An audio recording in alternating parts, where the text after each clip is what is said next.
Doctor Saurabh Agarwal, PhD इन वास्तुशास्त्र, भूमि ऊर्जा एवं वास्तु विशेषज्ञ, जो आपको वास्तु के हर पैमाने पर देते हैं एक सटीक राय, जैसे रेसिडेंशियल वास्तु कंसल्टेशन, कमर्शियल और industrial vastu planning, plot selection and layout guidance, energy balancing and remedies, पूजा घर एंड मेन एंट्रेंस वास्तु। अधिक जानकारी के लिए कॉल करें इस नंबर पर। Office address Shri Ghanshyam Agrawal, Bata showroom, Hanuman Chowk, Balaghat.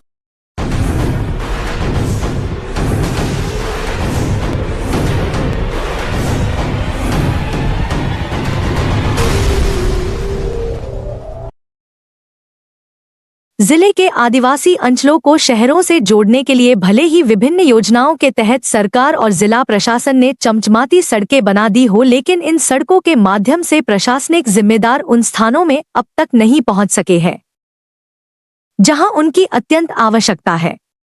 हम बात कर रहे हैं बैहर क्षेत्र अंतर्गत लगभग उन 15 ग्रामों की जहां आज भी प्रशासनिक अधिकारियों की अनदेखी से जर्जर स्कूल और जर्जर आंगनबाड़ियों में नौनिहाल शिक्षा की सीढ़ी चढ़ने को मजबूर है। बालाघाट जिले के बैहर क्षेत्र के कई ग्राम नक्सल प्रभावित क्षेत्रों के श्रेणी में आते हैं, लेकिन यहां सरकार और जिला प्रशासन के माध्यम से कई ऐसे विकास कार्य किए गए हैं जिससे बैहर क्षेत्र के रहवासियों को कई तरह की सुविधाएं मिल चुकी है, जिसमें खासकर सड़कें महत्वपूर्ण हैं। तो वहीं शिक्षा व्यवस्था को लेकर भी कई प्रयास जिला प्रशासन के द्वारा किए गए हैं, लेकिन यह विकास के दावे बैहर जनपद क्षेत्र के अंतर्गत आने वाले लगभग 1 दर्जन से अधिक ग्रामों में स्थित आंगनबाड़ी केंद्रों और स्कूलों को देखकर खोखले ही नजर आते हैं। आलम यह है कि यहाँ के स्कूल एवं आंगनबाड़ी भवन के क्षतिग्रस्त हो चुके हैं। कुछ गांवों में तो आंगनबाड़ी केंद्र है ही नहीं, तो कई स्कूल सामुदायिक भवन या फिर खुले स्थान पर लगने के लिए मजबूर है। वहीं शौचालय भी खराब हो चुके हैं या फिर है ही नहीं है। ग्राम पंचायतों में नल जल योजना के तहत पानी की टंकियों का निर्माण तो कर लिया गया है, लेकिन स्वच्छ पानी उपलब्ध नहीं कराया जा रहा है।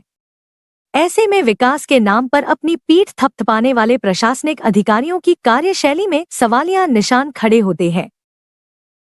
26 नवंबर को बैहर जनपद क्षेत्र अंतर्गत इन ग्राम पंचायतों से महिलाओं का एक समूह बालाघाट पहुंचा, जिन्होंने कलेक्ट्रेट कार्यालय पहुंचकर यहां की वस्तुस्थिति से अधिकारियों को अवगत कराया।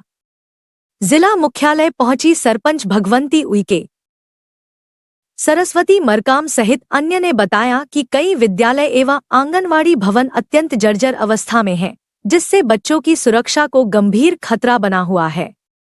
कई केंद्रों में शौचालय नहीं है या फिर अत्यंत खराब स्थिति में है, जिससे विशेषकर बालिकाओं को भारी परेशानी का सामना करना पड़ रहा है।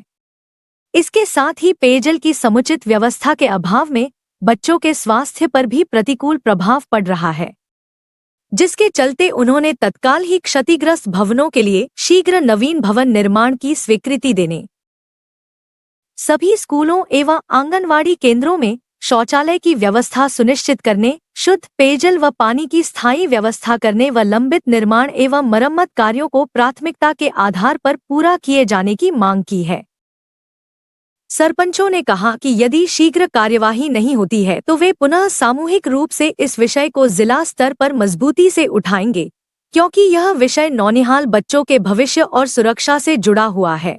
और हमारे पंचायत में भवन यानी कि पूरे जर्जर हो चुके हैं, और पंचायत के जो भवन हैं, इसको प्राथमिक शाला बरवाई जो 11 मई को पूरा उसका छत ही उड़ के, जो आंधी तूफान आया, छत उड़ के पूरा एक साइड हो गया रोड के उस तरफ, यानी बल्ली अल्ली पूरा।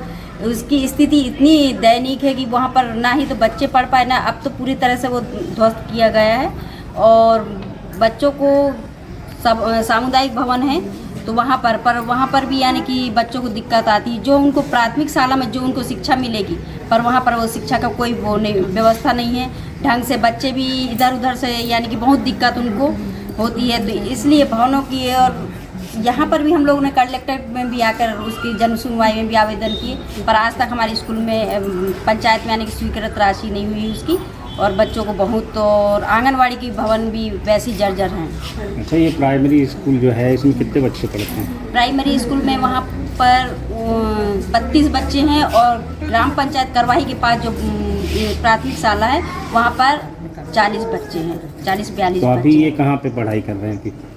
वो जो बरवाई में है जी वो तो सामुदायिक भवन में यानी कि अभी स्कूल संचालित हो रही है और प्राथमिक शाला करवाही की जो भवन है वो जर्जर स्थिति में है, पर वहाँ पर कोई व्यवस्था नहीं है, ना ही तो सामुदायिक भवन है ना ही तो कुछ है, तो इसलिए वो बच्चों को स्कूल में वहीं पर जर्जर भवन में यानी कि स्कूल संचालित हो रही है। उसमें बच्चों की भविष्य को भी खतरा है और बच्चों की यानी कि कब क्या हो जाए कोई हादसा है तो ये नहीं। अब वहाँ प्राइवेट यानी कि किसी के पास ऐसा कमरा नहीं है कि वहाँ पर बच्चों को कब बारिश के टाइम में आंगनवाड़ी में या तो फिर पंचायत में, तो पंचायत भवन की भी स्थिति यानी कि पूरी तरह से वो जर्जर हो गई। पंचायत भवन का ऊपर से स्लैब पूरा नीचे गिरता है।